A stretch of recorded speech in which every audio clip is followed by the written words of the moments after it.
The city of Cape Town has announced level 5 water restrictions. Despite rainy season drawing to a close in the province, the water situation is not looking good, rather, and the city has resorted to enforcing harsher or stricter restrictions and penalizing culprits who flout the rules. The director and head of environmental law practice at Cliffe, Dekker, Hofmeyr, Winstanley, says water restrictions are now even being introduced for agricultural use in certain catchment areas within the Western Cape. Well, she's live now to us from our Cape Town studios. Terry, good morning.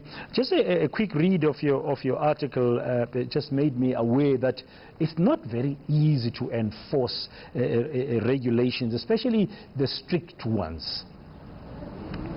Hi Dan, yes, absolutely, you're right. Particularly in agricultural areas where people are remote and it's more difficult to enforce those regulations. But there are now both national regulations for various categories of users, and the city of Cape Town has also introduced more stringent regulations, as you mentioned. Now, it's going to even be more interesting to see how any of these regulations will be monitored, because it's more complex, I guess. We've got the dams where we get our water supply from through the normal taps. You've got the irrigation systems in the farming areas, and you've got groundwater. I mean, some people have been using boreholes for a long time. That's exactly right, and it will be very difficult to monitor the use of boreholes in remote areas. Now, how do you think we're going to really manage this situation? I mean, the culprits in Cape Town City, I think there's a fine of up to 10,000 rand for people who go beyond a particular limit in the domestic use, and the commercial users have also been asked to reduce by 20%. Yes, that's right, between 20 and 40% with effect from last Sunday. Dan, it's a lot easier in the city, where the city is now introducing pressure reduction measures and also will shortly start water shedding. So during certain periods we won't be able to get water. But what's tricky about that is in some areas pipes are old, and then when the water is switched on again and there's a spike in pressure, potentially pipes will leak, and then that will cause further wastage of water. It's a very tough situation. I mean, finding workable solutions is not going to be easy. I mean, we know now, we've heard about desalination as a possible solution along the Southern Cape, not just in the Western Cape. But I mean, our economy here stands to suffer unless we find those solutions.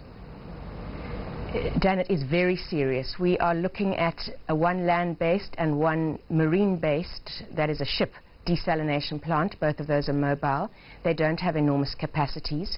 We're looking at groundwater abstraction. Again, groundwater needs to be recharged. The way that happens is through rain. So it's not an indefinite supply of water. But all of these things are fairly urgent.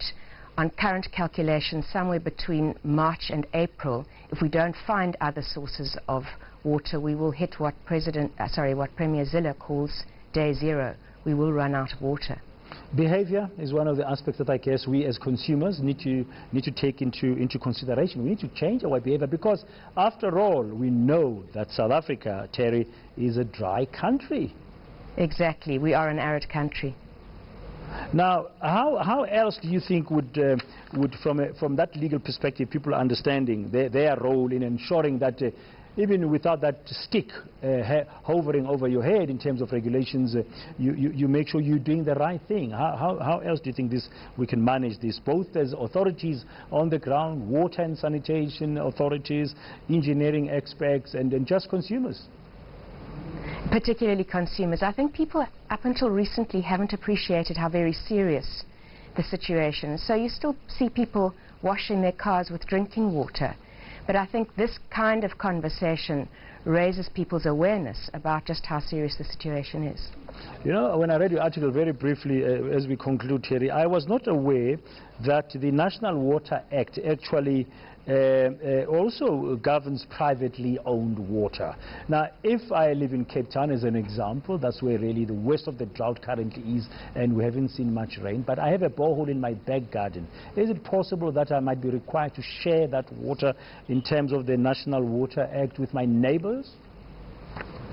Dan, what's interesting is that there's no such thing as privately owned water, and hasn't been for some time.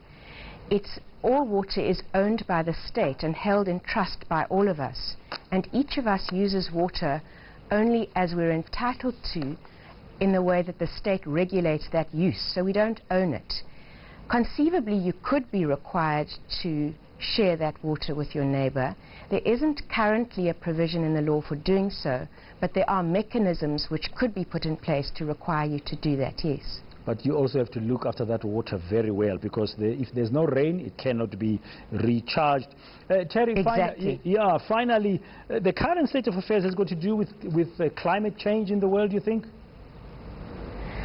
I think so, Dan. Certainly what we're seeing at the moment is where there are cold fronts, they're being forced southward by a high pressure system, which climatologists believe is partly as a result of climate change. So there is a lot of rain. It's just unfortunately raining in the sea to the south of us.